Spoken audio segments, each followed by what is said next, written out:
Abu Nasr ibnu Al-Haris, lahir di dekat Merv pada tahun 150 Hijriah, atau 767 Masehi. Dia adalah seorang yang telah berpaling dari cinta terhadap dunia. Abu Nasr pernah belajar di kota Baghdad, lalu kemudian meninggalkan semua pendidikan formal. Pendidikan formal yang dia tinggalkan, semata-mata, demi untuk menjalani kehidupan yang prihatin. Dia menjalani hidup dalam kemiskinan, dan seringkali terlihat berjalan dengan bertelanjang kaki. Abu Nasr wafat di kota Baghdad, pada tahun 227 Hijriah atau 841 Masehi. Ia sangat dikagumi oleh seorang ulama besar, yaitu Ahmad ibnu Hambal, dan sangat dihormati oleh Khalifah Al-Ma'mun. Pada awalnya, Abu Nasr adalah orang yang telah lama menjalani kehidupan yang hedonis. Hedonisme adalah gaya hidup yang berfokus mencari kesenangan dan kepuasan tanpa batas. Hedonisme adalah pandangan yang menganggap kesenangan dan kenikmatan materi sebagai tujuan utama dalam hidup. Hedonisme artinya seringkali dikaitkan dengan berfoya-foya. Hedonisme juga diartikan sebagai pandangan hidup yang menganggap bahwa seseorang akan merasakan bahagia dengan cara mencari kebahagiaan sebanyak mungkin. Serta dengan cara bagaimanapun, harus menghindar dari perasaan yang dapat membuatnya sakit. Pada suatu hari, Abu Nasr yang sedang mabuk dan berjalan sempoyongan di sepanjang jalanan kota Baghdad. Abu Nasr berkata, "Hai warga kota, aku adalah orang yang paling happy di negeri ini. Ayo semuanya, bergabunglah denganku." Ketika sedang melanjutkan perjalanannya, tiba-tiba, Abu Nasr menemukan secarik kertas yang bertuliskan dengan nama Allah yang Maha Pengasih, lagi Maha Penyayang. Lalu Abu Nasr berusaha mengambil kertas tersebut dengan tubuhnya yang sempoyongan. Sambil sesenggukan, dia berkata, apa ini ya? Sepertinya apa ya?" Dengan pandangan yang masih blur, dia mencoba membaca tulisan pada kertas tersebut. Dengan nama Allah yang Maha Pengasih lagi Maha Penyayang. Seakan langsung tersadar, Abu Nasr langsung berlari ke pasar, dan masuk ke toko minyak wangi, untuk membeli sebotol sari kembang mawar. "Hai, berikan aku sari mawar, aku punya secarik kertas istimewa yang harus aku beri wangi-wangian." "Oh walah, dasar orang aneh, lagi mabok aja masih sempat-sempatnya belanja ke pasar," kata beberapa orang. Setibanya Abu Nasr di rumah, dia langsung membubuhkan sari kembang mawar itu ke atas kertas bertuliskan basmalah tersebut. Setelah itu, dia menciumi kertas itu sampai berulang kali, seakan wangi dari kertas tersebut membuatnya melayang, merasakan perasaan damai. "Perasaan nyaman dan rasa damai ini sangat berbeda dari arak yang biasa aku nikmati," kata Abu Nasr. Selanjutnya, Abu Nasr menyimpan kertas itu ke dalam kotak dan tempat yang layak dan paling istimewa di rumahnya. Dengan penuh rasa hormat dan takzim, Abu Nasr meletakkan kertas itu. Sementara itu, di malam yang sama, seorang sufi yang sedang tertidur, dia melihat dalam mimpi yang tidak biasa.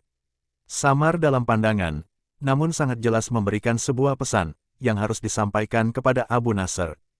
"Engkau telah mengharumkan namaku, maka aku akan mengharumkanmu. Engkau telah memuliakan namaku, maka aku akan memuliakanmu. Engkau telah mensucikan namaku, maka aku akan mensucikanmu.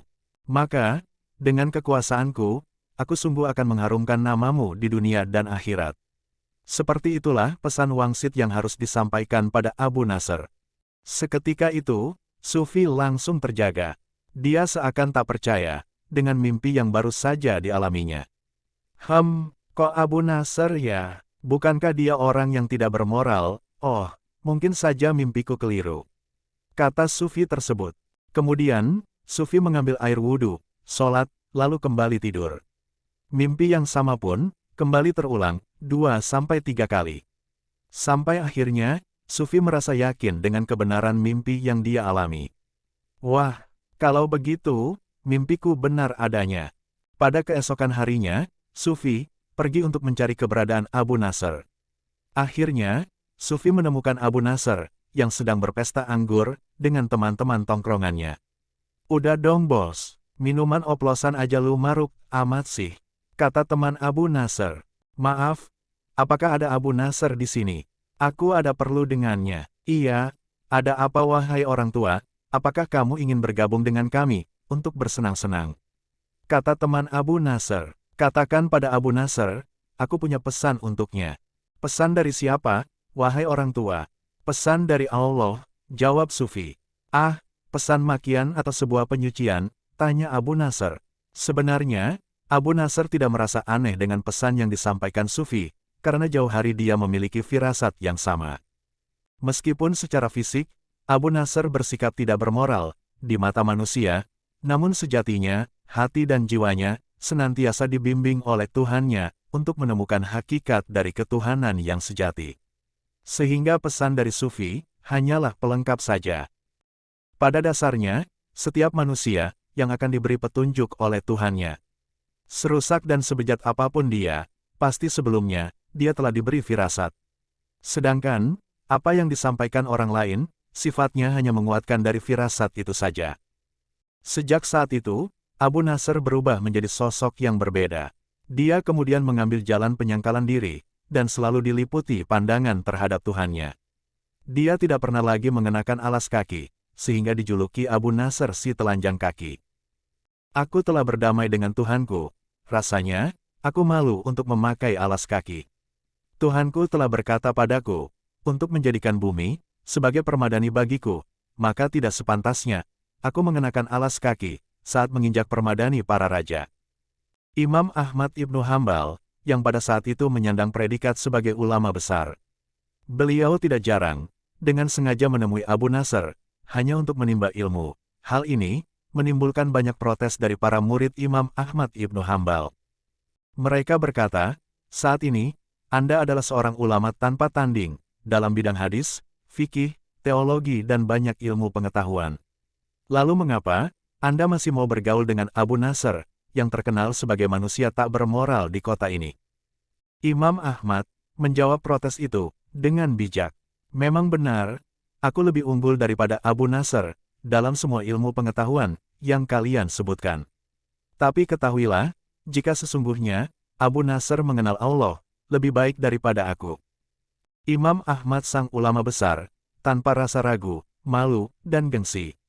Dia mau mengejar Abu Nasr di jalan, dan memohon, "Wahai Abu Nasr, tolong beritahu aku tentang Tuhanku." Dari sini, kita belajar, sangat tidak pantas, kita menilai manusia, hanya sebatas dari pandangan formal, materi dan status sosial. Menilai manusia dari tingkat spiritual, dan kedekatannya dengan Tuhan, adalah cara paling bijak untuk menghormati.